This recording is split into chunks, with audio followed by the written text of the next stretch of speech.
Hello friends, welcome to my channel everyday છાયા.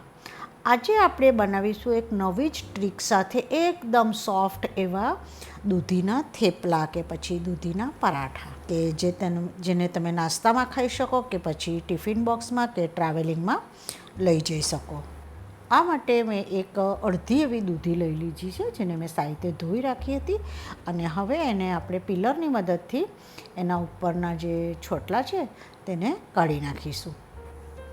આપણે એને રફલી એક બાઉલમાં કટ કરી અને તૈયાર કરી લઈશું. આપણે હવે એ કટ કરેલી દૂધીને એક મિક્સર જારમાં એડ કરી લઈશું. અને હવે એમાં આપણે થોડા એવા મરચાં, મેં મારા મરચાં મોડા છે તો થોડા વધારે ઉમેર્યા છે, 8-10 લસણની કળીઓ અને 1થી 2 નાના ટુકડા જેટલા આદુને ઉમેર્યું છે. અને મેં અહીં થોડા વધારે એવા ધાણાને પહેલેથી જ કટ કરી અને ધોઈને તૈયાર રાખ્યા હતા, તે આપણે એમાં ઉમેરી દઈશું. અને આપણે એની એકદમ સ્મૂથ એવી પેસ્ટ તૈયાર કરી લઈશું. આ પેસ્ટને આપણે એક કઠરોટમાં ટ્રાન્સફર કરી લઈશું. અને હવે આપણે થોડા મસાલા કરીશું. તો એમાં આપણે થોડી હિંગ, થોડી એવી હળદર અને લાલ મરચું ઉમેરી દઈશું.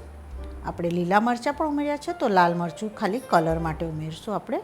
અને હવે આપણે એમાં 1થી 1.5 ચમચી જેટલો ધાણા જીરું પાવડર, ટેસ્ટ પ્રમાણે મીઠું, અને એમાં આપણે થોડી એવી કસૂરી મેથીને 2 હાથ વડે ક્રશ કરી અને ઉમેરી લઈશું. કસૂરી મેથીથી પરાઠાનો ટેસ્ટ ખૂબ સરસ આવે છે.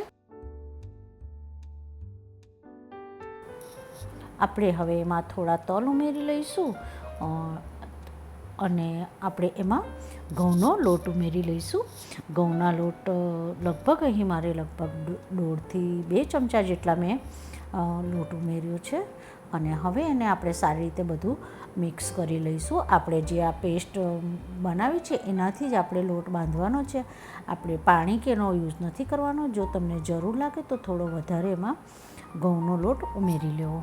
અને આપણે એકદમ રોટલીનો લોટ બાંધતા હોય એ ટાઈપનો આપણે લોટ બાંધી લેવો. અને થોડું એવું તેલ ઉમેરી એને સારી રીતે ગ્રીસ કરી અને એકદમ સારી રીતે આપણે એને મસળી લેવો. આપણો લોટ એકદમ સારી રીતે મસળાઈ ગયો છે, તો હવે આપણે એને ઢાંકી અને 5-1 મિનિટ માટે રવા દઈશું. આપણે હવે એમાંથી થોડો પોર્શન લઈ અને એક લુઓ બનાવી અને એને ચોખાના લોટમાં રગદોળી અને આપણે રોટલી વણતા હોય એવી રીતે એકદમ પતલા પતલા આપણે એને થેપલા વણી લેવાના છે. અહીં મેં તવી ગરમ કરવા મૂકી દીધી છે અને હવે એના પર થોડું એવું ઘી આપણે સ્પ્રેડ કરી લઈશું અને એના પર આપણે થેપલાને મૂકી લઈશું. આપણે થેપલાને મીડિયમ ટુ હાઈ ગેસ પર શેકવાના છે, જેથી એકદમ કડક ન થઈ જાય. અને થોડા એવા બબલ્સ આવે એટલે આપણે એને ફેરવી લેવાનું છે. અને બંને સાઈડ ફેરવ્યા પછી આપણે એના પર ઘી કે તેલ ઉમેરી અને એને આપણે સારી રીતે શેકી લઈશું. તો આ રીતે આપણે બધા જ થેપલાને રેડી કરી લઈશું. તો રેડી છે આપણા દૂધીના એકદમ સોફ્ટ એવા થેપલા કે પછી પરાઠા, જે તમે ઠંડા પણ ખાઈ શકો. Thank you for watching my channel. અને જો તમને મારી રેસિપીઓ ગમતી હોય તો please subscribe my channel. Like, share અને સબસ્ક્રાઈબ એકદમ ફ્રી છે.